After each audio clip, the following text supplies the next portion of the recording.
Será que é apenas a epidemia do coronavírus que explica a pior semana do mercado acionário dos Estados Unidos desde a grande crise financeira de 2008?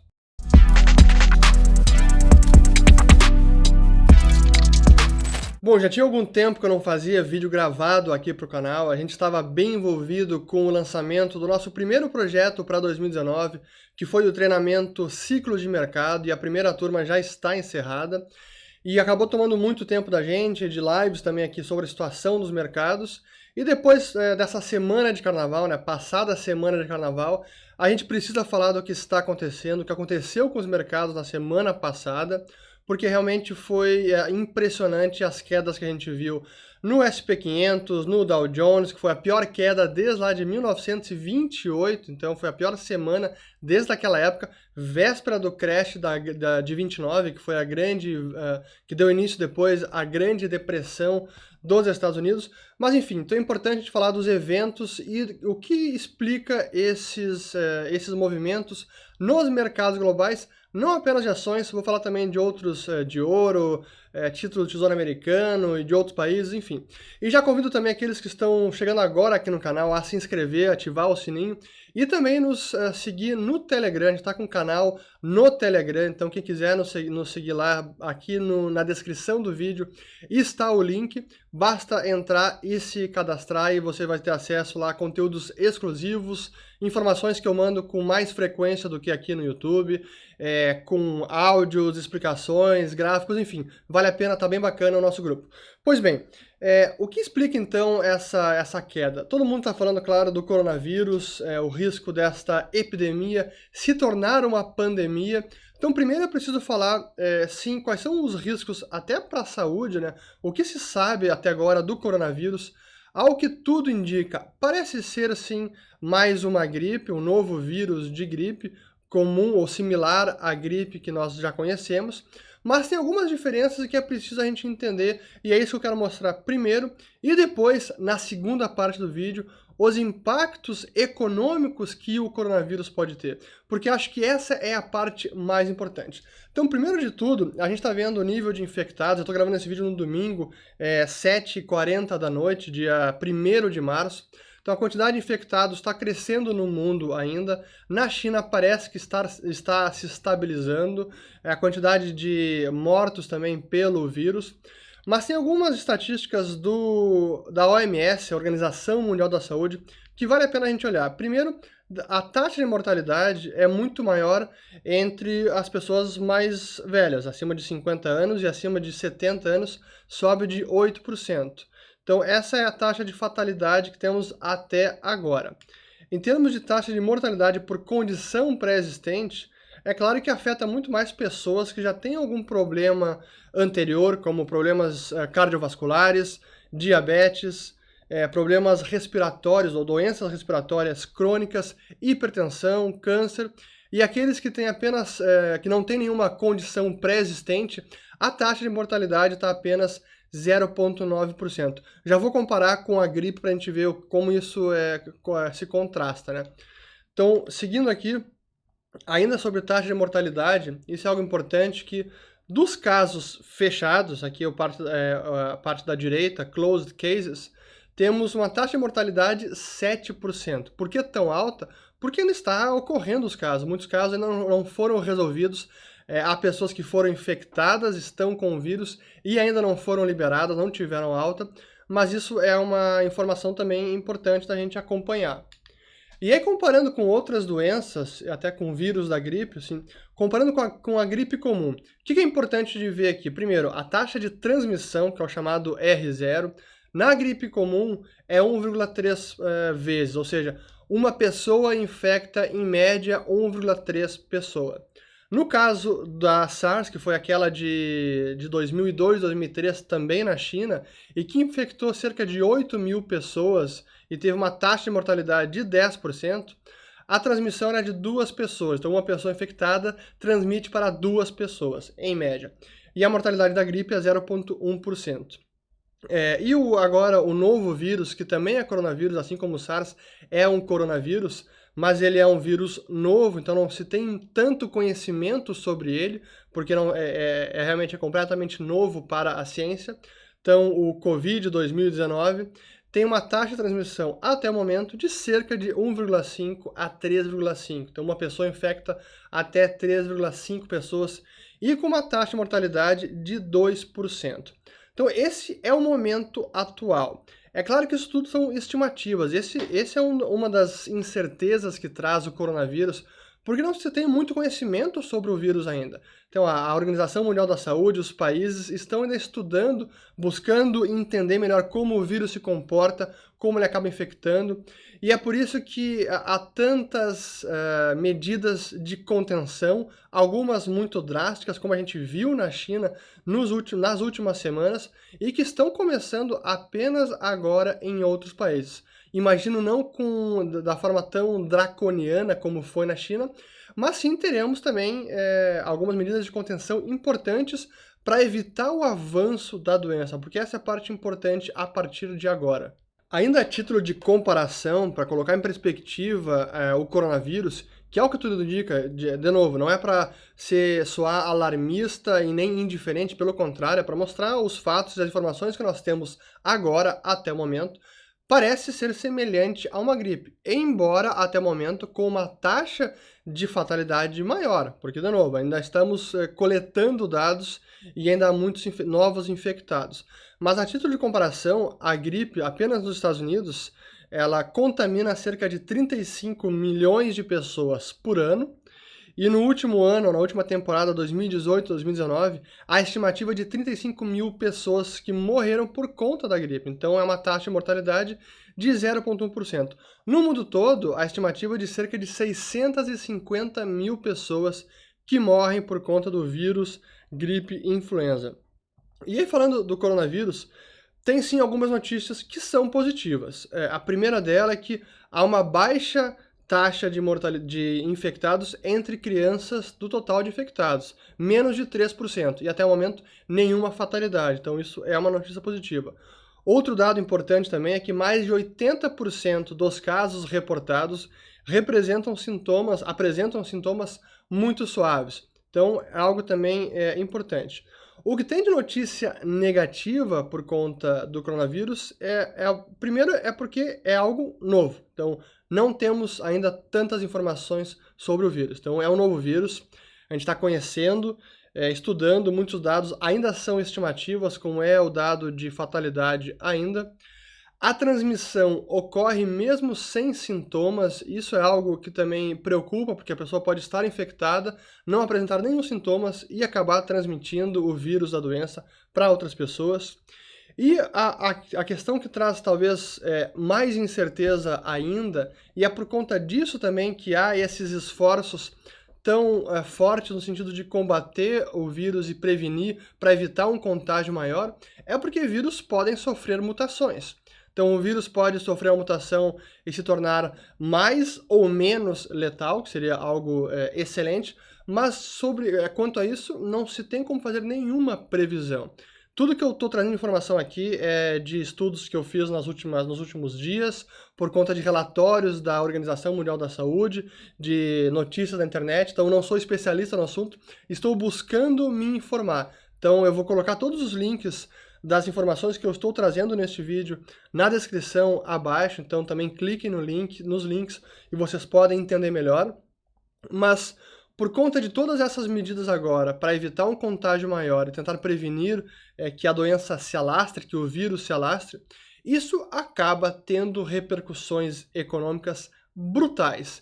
E é primeiro sobre isso que eu quero falar aqui também, porque é a parte final do vídeo agora, e que talvez seja mais importante em termos econômicos, de mercado e de investimento, porque sim, essas medidas, as ações de governos, seja na China, seja na Europa ou na América, elas estão sim tendo impactos na economia real. Não é apenas nos mercados, é na economia real também. E outro ponto importante também, que como essa alta taxa de transmissão até o momento, de 1,5 a 3,5 pessoas, Isso significa que pode os sistemas de saúde públicas serem sobrecarregados também, no mundo todo, na América, Europa, no Brasil também, porque é um vírus novo que pode acabar trazendo novas pessoas, novos infectados, e isso pode trazer uma demanda maior para hospitais, serviços de emergência, etc. Isso também é um complicador adicional. Certamente, na maior parte dos países, os serviços de saúde não estão, especialmente os públicos, preparados para um novo fluxo de pessoas quase que da noite para o dia. Então isso é algo também que acaba preocupando. Mas o efeito econômico, que é impressionante, assim, é brutal. Eu vou mostrar agora um gráfico que é da China, que é o nível de poluição. Então veja aqui, o nível de dióxido de nitrogênio sobre a China. Então, poluição do ar, medido lá em janeiro de 2020, do dia 1 ao dia 20, e agora em fevereiro, do dia 10 ao dia 25. Então vejam o que significa um país do tamanho da China, parar durante algumas semanas, não produzir, não trafegar carros, não trafegar caminhões. É exatamente isso que a gente vê. Então, realmente estarrecedor este nível. E tem um outro gráfico também aqui similar, aí mostrando os efeitos do Ano Novo Chinês, que acabam ocorrendo depois do Ano Novo Chinês, quando há um índice maior de poluição do ar. A parte de cima, as imagens de cima são de 2019, então janeiro e fevereiro de 2019. Vejam lá que em fevereiro de 2019 aumentou a poluição, e agora o contrário. Então a poluição não apenas foi menor, como ela diminuiu brutalmente em 2020. Então isso mostra realmente que a China estava parcialmente, ou uma boa parte da China produtiva, parada, como a gente pode ver por esses gráficos. E aí é claro que agora as contrações previstas do PIB, né, quanto deve cair o PIB da China no primeiro trimestre de 2020, temos várias estimativas. Então é óbvio que isso terá impactos na economia chinesa, e que é a segunda economia mais importante do planeta. Outro dado importante que acabou de sair, que é o dado do PMI, que é o Índice dos Gerentes de Compras, Purchasing Managers Index, tanto dos gerentes de compras industriais, que é o vermelho, quanto do gerente de compras não industrial, que é o azul. Então vejam que abaixo de 50 significa contração, então é um nível altamente preocupante, e foi uma queda absurda, ainda maior do que foi na crise de 2008. Então vejam que incrível essa queda que foi agora. E é claro que esse indicador não deveria surpreender ninguém, mas é importante como as estimativas, o que era esperado era apenas um nível de 46, contração, mas não um nível de 29 para o não industrial e de 35 para o industrial. Então, de novo, isso mostra a queda que teve toda a atividade econômica na China, produção industrial, consumo, varejo atacado, é refletido por esse gráfico do PMI, mas teve gente que até se surpreendeu, e as estimativas, o consenso era que seria uma queda apenas de 46, para o nível de 46 que também sinaliza contração, abaixo de 50. Mas foi muito maior. E para mim me surpreendeu essa surpresa do mercado, porque imaginar que um país que foi praticamente, teve regiões inteiras ou parcialmente isoladas, como é que não ia ter uma queda desta magnitude? Para mim, esse era o esperado, mas alguns analistas de mercado se surpreenderam. E é claro que o que aconteceu nos mercados por conta disso tudo é que tivemos, então, a pior queda, a pior semana do SP500. Então, aqui a gente mostra as quedas, os retornos semanais, desde lá de 1930. Então, o pior tinha sido ali a Grande Depressão e a crise financeira de 2008, e agora o coronavírus, que foi maior até que a bolha de 2000, não foi maior do que a Black Monday de 87. Então a pergunta que fica é, por que um evento como esse, por que uma epidemia como o coronavírus, que não parece ser, com as informações que nós temos até o momento, a pior pandemia que o mundo já vivenciou, por que derrubou tantos mercados? Especialmente se a gente considerar que, olhando em outras epidemias que tivemos, como a AIDS, a SARS em 2003, H1N1 em 2009 e outras ao longo dos anos, e essas outras não tiveram um impacto tão forte no mercado, não derrubaram bolsas mundo afora, nem outros ativos financeiros, por que agora isso está ocorrendo? E para mim a resposta é justamente porque estamos num momento de fim de ciclo, onde várias economias mundiais, como a americana, como na Europa, a Itália e a Alemanha já estavam praticamente com crescimento zero, beirando a recessão antes do coronavírus, isso é importante, antes do coronavírus, imagina agora, e os Estados Unidos também, por vários indicadores, sinalizavam estar muito próximo de uma recessão. Considerando também os mercados muito esticados, com todas aquelas medidas de liquidez dos últimos meses pelo Federal Reserve e outros bancos centrais, como o Banco Central Europeu e o Banco do Japão, a gente teve então a confluência de uma economia global já fragilizada, já muito alavancada, dependente de taxas de juros muito baixas, e aí vem um evento como o coronavírus, que na minha opinião sim é um cisne negro e vem de encontro, então se choca contra essa economia frágil. Esse para mim é a grande explicação, por isso os mercados caíram tanto até agora, e o que a gente está vendo é que está todo mundo clamando pela ajuda à salvação dos bancos centrais. E aí que a parte que para mim parece curiosa, porque eu vejo muitos analistas, investidores, gestores dizendo que não, os fundamentos da economia americana são ainda bons, os consumidores estão desalavancados, o que é verdade, o sistema financeiro está com excesso de liquidez, que também é verdade, porque o Fed tirou todos os ativos tóxicos dos bancos e agora o sistema bancário depende de taxas de juros muito baixas, não se esqueçam disso. Então a economia está com bons fundamentos e, além disso, o Fed deve agora entrar em cena, baixar os juros e acalmar os mercados. Mas então se o Fed não entrar em cena, os mercados vão seguir desabando? Porque então a economia talvez não esteja com fundamentos tão bons. Se precisa da ajuda do Fed para seguir sustentando os preços dos mercados, os preços das ações, é porque talvez a economia não esteja tão boa assim. E para mim esse é o argumento principal, e é por isso que, na minha opinião, se o Fed vai acabar entrando em cena, porque entra o outro impacto econômico que a gente está vendo, o outro impacto nos mercados, que da mesma forma como os índices de ações caíram brutalmente nessa última semana, a gente viu também os treasuries, então os títulos do Tesouro Americano, que são os ativos de segurança, ainda são considerados de segurança, e quando há crise, quando há problema, o mundo se refugia nos treasuries, e toda a curva de juros americana caiu bastante. Então caiu o treasury de 10 anos por menor nível da história, chegou em quase 1,10%. O treasury de 30 anos também, no menor patamar da história, chegou em quase 1,6%. E a curva de juros inverteu, então o treasury de 10 anos está abaixo do de 3 meses, abaixo do de 6 meses, quase abaixo do de 1 ano.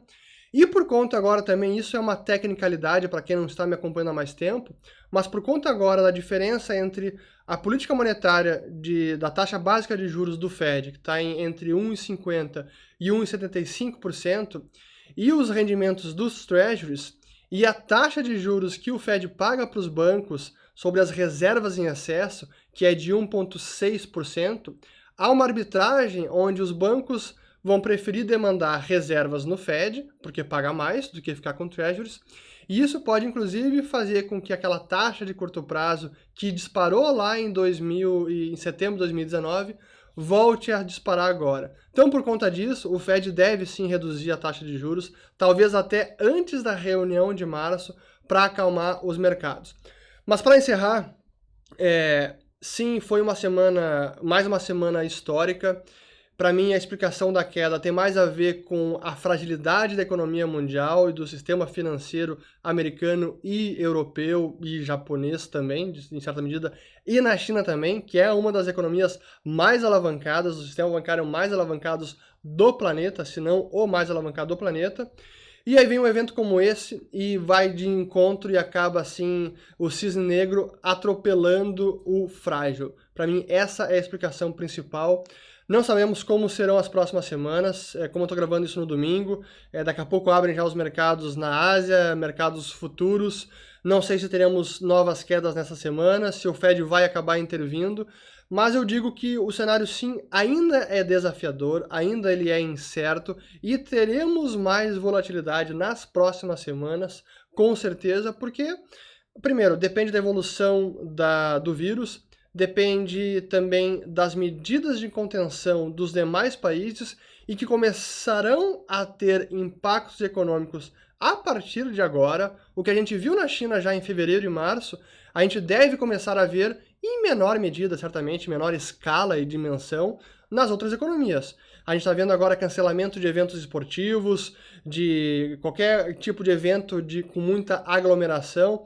Então, as precauções, tanto de governos, em termos de políticas públicas, e das próprias pessoas, a partir de agora, elas devem se intensificar nas outras regiões, Europa e Américas. Na Ásia já começou.